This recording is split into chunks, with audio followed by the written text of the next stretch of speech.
Hello everyone. Shri IAS academy में आपका स्वागत है। जैसा कि आप जानते हैं कि श्री आईएएस एकेडमी ने आंसर राइटिंग सीरीज की शुरुआत की है, जिसमें ऑलरेडी हमारे 175 पार्ट आ चुके हैं। ये हमारा पार्ट 176 है। इसमें हम देखेंगे कि आपके द्वारा हमारे टेलीग्राम चैनल पर किस प्रकार का प्रश्न भेजा गया, उसे आपने किस तरीके से लिखा और वास्तव में आपको उसे कैसे लिखना है। तो चलिए शुरू करते हैं। जैसा कि आप देख रहे हैं, ये प्रश्न आपके द्वारा हमारे टेलीग्राम चैनल पर भेजा गया। तो सबसे पहले हम आपके इस प्रश्न को पढ़ेंगे, फिर आपके उत्तर को पढ़ेंगे और देखेंगे कि वास्तव में आपने इसे कैसे लिखा है। आपका प्रश्न है, प्लासी के युद्ध के निर्णय की पुष्टि अंग्रेजों द्वारा बक्सर की विजय ने कर दी, टिप्पणी कीजिए।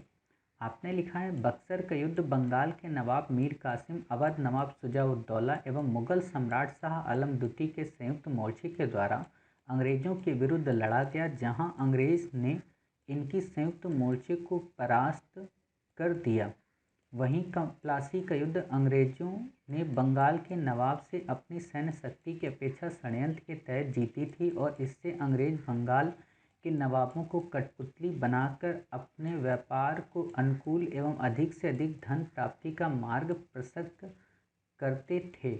इसी दरमियान कंपनी ने बंगाल में निम्न कार्यों को अंजाम दिया: बंगाल में अपनी मर्जी से व्यापार करना, दस्तक का दुरुपयोग कर स्थानीय व्यापारियों से कर वसूलना, वर्धमान मिदनापुर चटगांव की जमींदारी हासिल करना, सोरा व चूना के व्यापार में हिस्सेदारी प्राप्त करना। उपरोक्त सभी कार्य कंपनी नवाब से मिलकर कूटनीतिक आधार पर करती थी। कंपनी को कोई वैधानिक अधिकार प्राप्त नहीं था। बंगाल नवाब मीर कासिम से कंपनी का दस्तक दुरुपयोग एवं आंतरिक दखल पर मतभेद हुई मीर कासिम से। ऐसे में मीर कासिम कंपनी से अकेले निपटने में असफल रहा, तो वह भागकर अवध नवाब और मुगल शासक से मिलकर संयुक्त मोर्चा बनाया, लेकिन कंपनी ने इसकी संयुक्त मोर्चे को बक्सर के युद्ध में पराजित करने में सफल रहा, जिसके फलस्वरूप अवध मुगल साम्राज्य एवं बंगाल पर अधिकार अंग्रेजों का हो गया।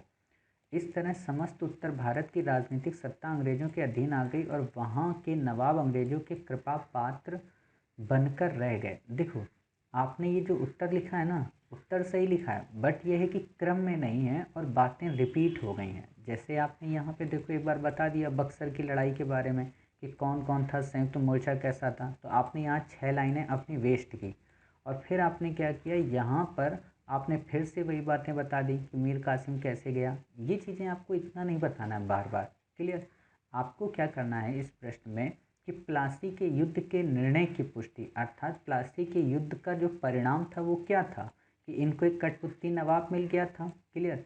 इनको दस्तक का दुरुपयोग करने का राइट मिल गया था, व्यापारिक मोनोपोली इस्टेब्लिश हो गई थी, काफ़ी सारा इनको धन मिल गया था। समझ गए? ये 4 पॉइंट मोटे मोटे हैं। अब बताओ, क्या कठपुतली नवाब को समाप्त किया जा सका? नहीं किया जा सका। बक्सर के बाद तो वो और बन गया। क्लियर? क्या इनके रेवेन्यू को या एकाधिकार को तोड़ा गया? तो नहीं तोड़ा गया। क्या इनके व्यापारिक हितों को कोई नुकसान या दस्तक के दुरुपयोग को रोका गया? तो नहीं रोका गया। क्या इनकी लेजिटिमेसी को रोका गया? तो नहीं रोका गया, बल्कि मुगल सत्ता के द्वारा इन्हें लेजिटिमेसी और मिल गई। कहने का मतलब कि ये सभी राइट जो वहाँ मिले थे वो अभी पूरी तरीके से लेजिटमाइट नहीं हुए थे, मतलब उनको वैधता नहीं प्राप्त हुई थी, किंतु बक्सर की विजय ने उनको वैधता प्रदान कर दी। इसी प्रश्न का अगर दूसरी लैंग्वेज में क्वेश्चन आ जाए कि प्लासी के युद्ध की वैधता या प्लासी के युद्ध के निर्णयों की वैधता अंग्रेजों को बक्सर के युद्ध में प्राप्त हुई, विवेचना करें, तो आप ऐसे ही विवेचना करेंगे। क्लियर? तो आप समझ गए कि आपको इसमें क्या क्या बताना है। अब आप यहाँ पे शुरुआत यहाँ से कर सकती हैं कि 1757 की प्लासी विजय के बाद कंपनी को कठपुतली, न केवल कठपुतली नवाब मिला, बल्कि वहाँ से कई प्रकार का धन और साथ ही दस्तक का दुरुपयोग एवं व्यापारिक एकाधिकार की प्राप्त हुई।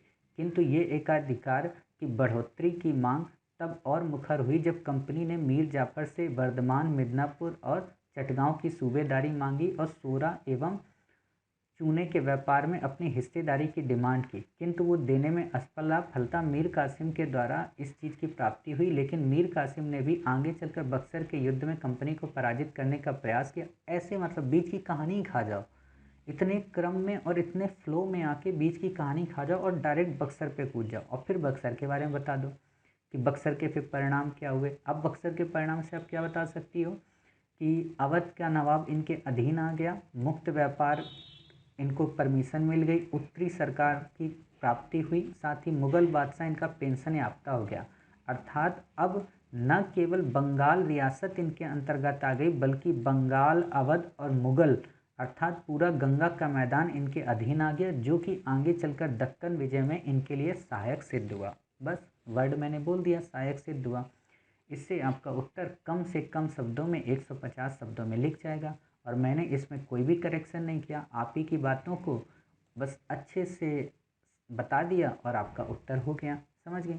दूसरी बात क्या है कि आपको इन वर्डों से बचना है। जैसे ये आप वर्ड लिखते हो ना, दरमियान, ये लोकल वर्ड है। लोकल वर्ड यूपीएससी में जब आप लिख देते हो तो क्या होता है ना कि प्रश्न की उत्कृष्टता ख़त्म हो जाती है। जैसे छोटी सी बात है कि आप जब 5 स्टार होटल में जाती हो, 7 स्टार में जाती हो, वहाँ पे जब आप खाना खाओगी, ठीक है, तो वहाँ पे क्या होगा कि ऐसा तो होगा नहीं कि आपको हाथ धोने के लिए बेसिन के पास जाना पड़े। आप ये नहीं करते हो। वहाँ पे आपके लिए फिंगर टब आता है, फिंगर बॉल आता है और उसी में आपको उंगलियाँ अपनी डिप करनी पड़ती हैं और धो लेते हो और वहाँ पे टॉवेल रखा होता है, उससे आप अपने हाथ को पोंछ लेते हो। समझ गए। तो बिल्कुल वैसे ही स्टैंडर्ड आपको यहाँ पे बना के रखना है कि आपको ये दरमियान, ये जो छोटे छोटे वर्ड है ना, इनको हटाओ। इसी दौरान, ये वर्ड एक अच्छा है। क्लियर। या आप यहाँ पे ये लिख सकती हो कि धन प्राप्ति का मार्ग प्रशस्त हुआ, साथ ही कंपनी ने बंगाल में निम्न अन्य कार्यों को भी अंजाम दिया या निम्न अन्य कार्यों को भी प्रतिपादित किया। अंजाम वर्ड ये भी थोड़ा हल्का वर्ड होते हैं, इसीलिए हिंदी में ना कभी कभी हम हल्के वर्ड उपयोग करके अपने उत्तर की मौलिकता को ही समाप्त कर देते हैं। तो ये अंजाम और दरमियान, इन वर्ड से थोड़ा बचिए। और जो मैं वर्ड बोलता हूँ इनको क्या किया करिए ना कि एक बुकलेट में लिखा करिए रोज़।